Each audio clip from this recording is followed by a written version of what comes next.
சென்னை மயிலாப்பூர் தெற்கு மாட வீதியில் கடந்த 1872ஆம் ஆண்டு தி மயிலாப்பூர் இந்து சாஸ்வத நிதிலிட் என்ற பெயரில் நிதி நிறுவனம் தொடங்கப்பட்டது. 150 ஆண்டுகள் பழமையான இந்த நிதி நிறுவனத்தில் தற்போது 5000த்திற்கும் மேற்பட்டோர் நிரந்தர வைப்புத் தொகை உறுப்பினர்களாக உள்ளனர். இதில் பெரும்பாலும் ஒன்றிய மற்றும் மாநில அரசு ஊழியர்கள் மற்றும் முதியவர்கள் தங்களது ஓய்வூதிய பணத்தை அதிக அளவில் முதலீடு செய்துள்ளனர். இந்த நிதி நிறுவனம் முதலீடு செய்யும் பணத்திற்கு 10 முதல் 11 விழுக்காடு வரை வட்டி அளிப்பதாக அறிவிக்கப்பட்டது. குறிப்பாக 1 லட்சத்திலிருந்து 10 லட்சம் வரையிலும் 50 லட்சத்திலிருந்து 2 கோடி வரையிலும் பல்வேறு விதமான திட்டத்தின் அடிப்படையில் வைப்பு நிதியாக கோடிக்கணக்கான ரூபாய் முதலீடு செய்யப்பட்டுள்ளதாக தெரிய வந்துள்ளது. முதலீட்டு பணத்தை தங்கத்தில் முதலீடு செய்து வைத்திருப்பதாக வாடிக்கையாளர்கள் தரப்பில் தெரிவிக்கப்படுகிறது. இந்த பிரபலமான நிதி நிறுவனத்தின் தற்போதைய தலைவர் சிவகங்கை மாவட்டத்தின் பாஜக கூட்டணி வேட்பாளரான தேவநாதன். இந்த நிறுவனத்தில் முதலீடு செய்தவர்கள் கடந்த நவம்பர் மாதத்திலிருந்து வைப்பு நிதியின் வட்டி பணத்தை பெறுவதற்காக முயற்சித்தும் அலைக்கழிக்கப்படுவதாக குற்றம் சாட்டியுள்ளனர். வங்கி கணக்கில் நேரடியாக வட்டி பணம் செலுத்தப்பட்டு வந்த நிலையில் கடந்த சில மாதங்களாக வட்டி கொடுப்பது தாமதமானதாக கூறப்படுகிறது. இதுகுறித்து நேரில் வந்து கேட்கும் வாடிக்கையாளர்களுக்கு தொழில்நுட்ப கோளாறே காரணம் என கூறி காசோலைகள் வழங்கப்பட்டன. ஆனால் பலருக்கு பின் தேதியிட்டு காசோலை வழங்கப்படுவதாகவும் அவ்வாறு வழங்கப்படும் சில காசோலைகளை மாற்றச் சென்றபோது நிதி நிறுவன கணக்கில் பணமில்லை என திரும்பி வந்துவிட்டதாகவும் வாடிக்கையாளர்கள் புகார் கூறினர். இதையடுத்து தங்கள் வைப்பு நிதியை திரும்ப பெறச் செல்லும் வாடிக்கையாளர்கள் பல்வேறு காரணங்களை கூறி திருப்பி அனுப்பப்படுவதாக குற்றச்சாட்டு எழுந்துள்ளது. போன டிசம்பர் வரைக்கும் இவங்க ரொம்ப கரெக்டாக கொடுத்துட்டு இருந்தாங்க. அதுக்கப்புறமா இன்ட்ரெஸ்ட் கொடுக்குறதுல கொஞ்சம் டிலே ஆயிடுச்சு. நான் இங்கே வந்து வாங்கிட்டு போனேன் ஒரு 2-3 மாதம். இப்போவும் இன்றைக்கி அதுக்காக தான் வந்தேன். இப்போவும் தரேன்னு சொல்கிறாங்க, பட் கொஞ்சம் டிலே ஆகுது. அது என்னன்னு தெரியல. அதுக்கு ரீசன் வந்து எங்கிட்ட பணம் இருக்குது, பட் கொஞ்சம் அது நிறைய பேர் மொத்தமாக வந்து க்ளோஸ் பண்ணுறாங்க, அதனால எங்களால் வந்து கொடுக்க முடியல அப்படின்னு சொல்கிறாங்க. பட் கண்டிப்பாக கொடுக்குறோம் அப்படின்னு சொல்கிறாங்க. அந்த டிலே பொறுத்துக்கோங்கன்னு சொல்கிறாங்க. அவ்வளோதான், வேறு ஒன்றும் பிரச்சனை இல்லை. இவங்ககிட்ட 8 வருஷமாக எந்த பிரச்சனையும் இல்லை, எனக்கு இல்லை. ஏன்னா இன்றைக்கி சிட்டியில் இருக்கிற ஒரு பெரிய ஒரு ஃபண்ட் ஆஃபீஸ் 150 வருஷமாக ரன் பண்ணிகிட்டு இருக்காங்க. ஒரு பெரிய ஃபண்ட் ஆஃபீஸ் வந்து இவங்க தான். யாரை கேட்டாலும் இவங்க பேர் சொல்லுவாங்க. இப்போ என்னமோ தெரியல, இவங்களுக்கு ஏதோ ப்ராப்ளம். அது என்ன ப்ராப்ளம் இல்லை, அது அவங்க வந்து உண்மையை சொல்லணும். எனக்கு கஸ்டமர்ஸுக்கு வந்து கண்டிப்பாக வந்து உண்மை தெரியாது. அவங்க சொல்கிறது தான் நாங்கள் வந்து சொல்ல முடியும்.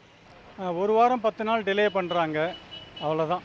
வேறு ஒன்று எனக்கு வேறு எந்த பிரச்சனையும் இல்லை. ஆனால் நிறைய பேர் கண்டபடியெல்லாம் புலம்புறாங்க இவங்களை பற்றி. ஏன்னா அதுக்கான காரணங்கள்லாம் எனக்கு தெரியாது. ஆனால் நிறைய பேர் வந்து புலம்பிட்டு போகிறாங்க. அதை பற்றி அவங்க தான் சொல்லணும், சரியான விளக்கம் சொல்லணும். நிதி நிறுவனத்தில் போடப்பட்ட பணம் வைக்கப்பட்டிருந்த வங்கிக் கணக்குகள் முதலில் சிட்டி யூனியன் வங்கியில் இருந்ததாகவும் அதன் பின் கரூர் வைசியா வங்கிக் கணக்கிற்கு மாற்றப்பட்டதாகவும் நிர்வாகம் தரப்பில் தெரிவிக்கப்பட்டது. தற்போது ஆக்சிஸ் வங்கிக்கு கணக்கு மாற்றப்பட்டதால் வாடிக்கையாளர்களுக்கு பணத்தை கொடுப்பதில் கால தாமதமாவதாக நிதி நிறுவன நிர்வாகிகள் கூறுவதாக வாடிக்கையாளர்கள் தெரிவிக்கிறார்கள். தொழில்நுட்ப கோளாறு, வங்கி கணக்குகள் மாற்றம் என பல காரணங்களை கூறி தொடர்ந்து பணத்தை திருப்பிக் கொடுக்காமல் அலைக்கழிக்கப்படுவது அனைத்து வாடிக்கையாளர்களை அச்சமடைய வைத்துள்ளது. நிதி நிறுவனத்தின் தலைவர் தேவநாதன் நாடாளுமன்ற தேர்தலில் சிவகங்கை தொகுதியில் பாஜக கூட்டணி வேட்பாளராக போட்டியிடுவதால் தேர்தலுக்கு நிதி செலவிடப்பட்டதா என்று நிர்வாகிகள் விளக்கமளிக்க வேண்டும் என்றும் கோரிக்கை எழுந்துள்ளது.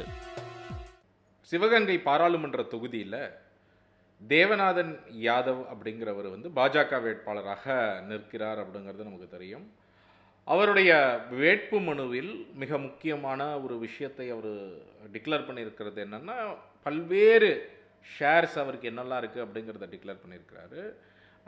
அவர் டைரக்டராகவும் மற்றும் ஒரு முக்கிய ஷேர் ஹோல்டராகவும் இருக்கக்கூடிய ஒரு நிறுவனம் மயிலாப்பூர் ஹிந்து பெர்மனன்ட் ஃபண்ட் நிதி லிமிடெட் அப்படிங்கிற ஒரு நிறுவனம். அதில் கிட்டத்தட்ட 22 கோடி ரூபாய் அளவிற்கு அந்த அளவிற்கு ஷேரும் வைத்திருக்கிறார். அது இன்டூ 1 போட்டு 22 கோடி ரூபாய்க்கு நான் அதில் இன்வெஸ்ட் பண்ணியிருக்கிறேங்கிறதையும் அவருடைய வேட்புமனுவில் டிக்ளேர் பண்ணியிருக்கிறாரு. ப்ளஸ் அந்த நிறுவனத்துடைய டைரக்டராகவும் அவர் இருக்கிறார்.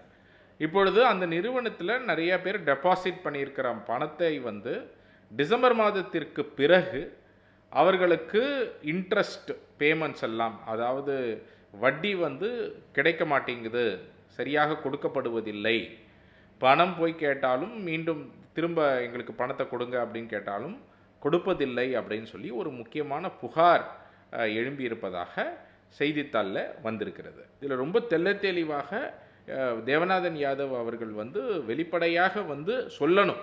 இன்றைக்கி வந்து ஏன் அந்த மக்கள் வந்து போய் அவங்களுடைய டெபாசிட்டை கேட்கும் பொழுது இன்ட்ரெஸ்ட் பேமெண்ட் பண்ணாமல் ஒரு பக்கம் இருக்கிறாரு. ஆனால் இன்னொரு பக்கம் அவருடைய சொத்து மதிப்பே கிட்டத்தட்ட 300 கோடி ரூபாய்க்கு டிக்ளேர் பண்ணுறாரு. அதில் 90 கோடி ரூபாய் கடன் போக கிட்டத்தட்ட 205 கோடி ரூபாய் நிகர சொத்து மட்டுமே தேவநாதன் யாதவ் அவர்கள் வைத்திருப்பதாக அவருடைய வேட்புமனுவில் டிக்ளேர் பண்ணியிருக்கிறாரு. ஆனால் மற்றொரு புறம் அந்த டெபாசிட்டர்ஸ்க்கு பணம் கொடுக்காமல் டிசம்பர் மாதத்திற்கு பிறகு இழுத்தடிக்கப்படுவதாக செய்தித்தாளில் செய்தி வந்திருக்கு.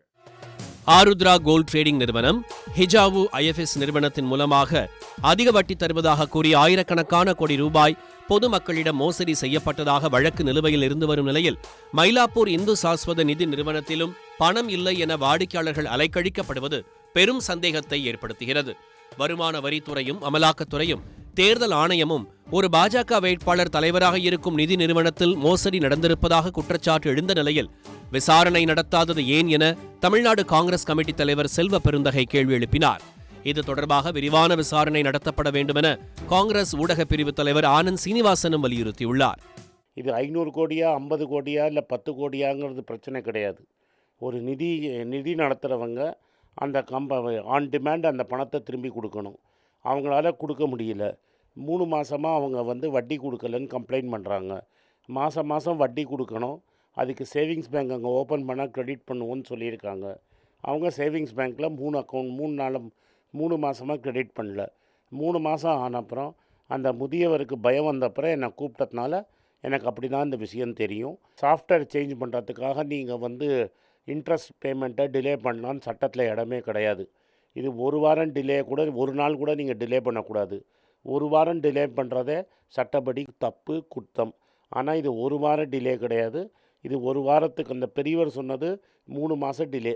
விலாஸ் பேங்க் இழுத்து மூடினாங்க, எஸ் பேங்க் மூடினாங்க, பஞ்சாப் மகாராஷ்டிரா கோஆப்ரேட்டிவ் பேங்க் மூடினாங்க.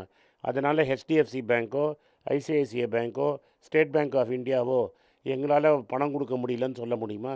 பக்கத்து பேங்க்கு போண்டி ஆகிடுச்சுங்கிறதுனால நீங்கள் என்னால் பணம் கொடுக்க முடியலன்னு சொல்ல முடியுமா? நீங்கள் ஒரு பெனிஃபிட் ஃபண்ட் நடத்துகிறீங்க. நீங்கள் பணத்தை ரிசர்வ்ஸை ரெடியாக வச்சுருக்கணும். நீங்கள் இன்னொரு பேங்க்கு போண்டி ஆகிடுச்சு, அதனால் எனக்கு கஷ்டம் ஆகிடுச்சுன்னா எப்படி ஒத்துக்க முடியும்? இதை ரன் இன் தி பேங்க்குன்னு சொல்லுவாங்க. எஸ் பேங்க் அன்றைக்கி ப்ராப்ளமாக இருக்கும்போது பல பேங்க்குகள் அதில் எல்லோரும் போய் கேட்டாங்க. இவங்க போய் ரிசர்வ் பேங்க்லேருந்து பணத்தை எடுத்துகிட்டு எல்லோரும் தாராளமாக பணத்தை கொடுத்தப்புறம் தான் நிறுத்தினாங்கண்ணா. டெஃபினட்டாக இது ஒரு எஃபெக்ட் இருக்கும், நான் இல்லைன்னு சொல்லலை.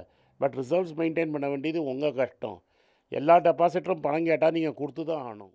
புகார்கள் தொடர்பாக நிதி நிறுவனம் தரப்பில் விளக்கம் கேட்டபோது சென்னையில் வேறு சில நிதி நிறுவனங்கள் சமீபத்தில் மூடப்பட்டதால் இதனை பார்த்த தங்களது வாடிக்கையாளர்களுக்கு அச்சம் ஏற்பட்டுள்ளதால் தங்களது வைப்புத் தொகையை திரும்ப பெற்று வருகிறார்கள் என தெரிவித்தனர். முதலில் சில வாடிக்கையாளர்கள் இடையே ஏற்பட்ட அச்ச உணர்வு தற்பொழுது பெரிய அளவில் பரவியுள்ளதால் தினமும் வாடிக்கையாளர்கள் தங்களது முதலீட்டை திரும்பப் பெற குவிந்து வருவதன் காரணமாக கூட்டம் அதிகமாக காணப்படுகிறது எனவும் தெரிவித்தனர்.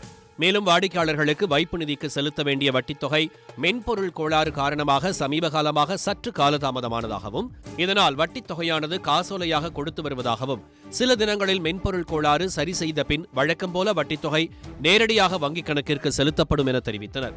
அச்ச உணர்வு காரணமாக திட்டம் முதிர்ச்சி பெறுவதற்கு முன்னரே பலர் தங்களின் வைப்புத் தொகையை எடுக்க வருவதால் பணத்தை திருப்பிக் கொடுப்பதில் சற்று காலதாமதம் ஆவதாக விளக்கமளித்தனர். உடனுக்குடன் செய்திகளை தெரிந்து கொள்ள சன் நியூஸ் பெல் ஐகானை கிளிக் பண்ணுங்க.